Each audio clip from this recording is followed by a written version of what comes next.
Good morning friends. आज के आमी हाঁসের ডিমের ঝোল নিয়ে এসেছি। হাঁসের ডিম সেদ্ধ করে নিয়েছি, ছাড়িয়ে নিয়েছি আর আলুগুলো এরকম মোটা মোটা টুকরো করে কেটে নিয়েছি। একটা শুকনো লঙ্কা, অল্প জিরে আর কয়েকটা গোলমরিচ নিয়ে আমি শুকনো কড়াইয়ে ভেজে নেব।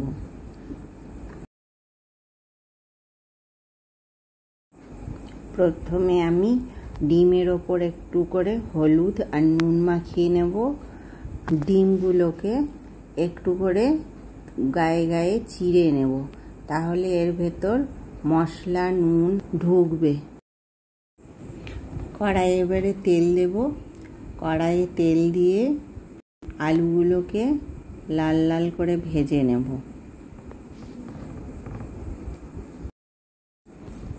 আলুর মধ্যে একটু নুন আর একটু হলুদ দিয়ে ভাজবো।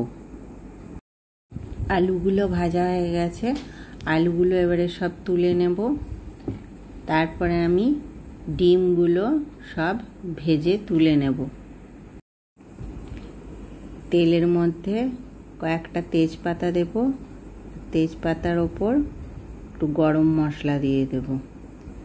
তারপরে একটু নাড়াচাড়া করে সুগন্ধ আসবে যখন, তখন পেঁয়াজ বাটাটা দিয়ে দেব।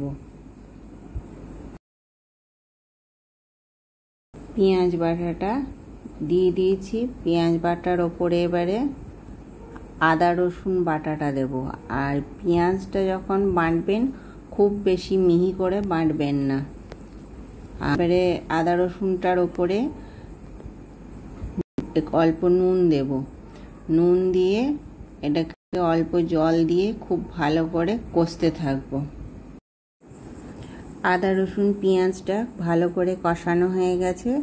এবারে এর ওপরে জিরে, ধনে, গোলমরিচ গুঁড়ো দেব, লঙ্কা বাটা দেব, পাকা লঙ্কা আর শুকনো লঙ্কা বাটা আছে সেই লঙ্কা দেব, আর অল্প লঙ্কার গুঁড়িও দেব।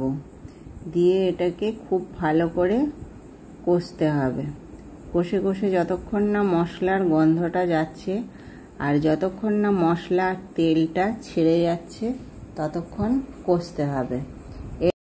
এবারে টমেটো পিউরিটা আমি দিয়ে দিলাম। তারপরে খুব ভালো করে কষবো। এর মধ্যে অল্প হলুদ দিয়ে দিলাম। হলুদ দিয়ে খুব ভালো করে কষবো।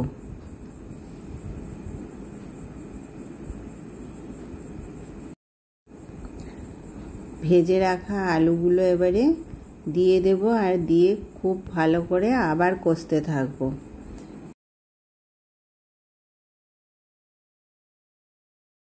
সঙ্গে এর মধ্যে আমি ড্রাই রোস্ট করে রেখেছিলাম মশলাটা ভেজে গুঁড়ো করে, সেইটাকে আমি দিয়ে দেব। দিয়ে একসঙ্গে আরও ভালো করে কষতে থাকবো। এবারে ডিমগুলো সব দিয়ে দেব। ডিমগুলো দিয়ে আবারও কষবো।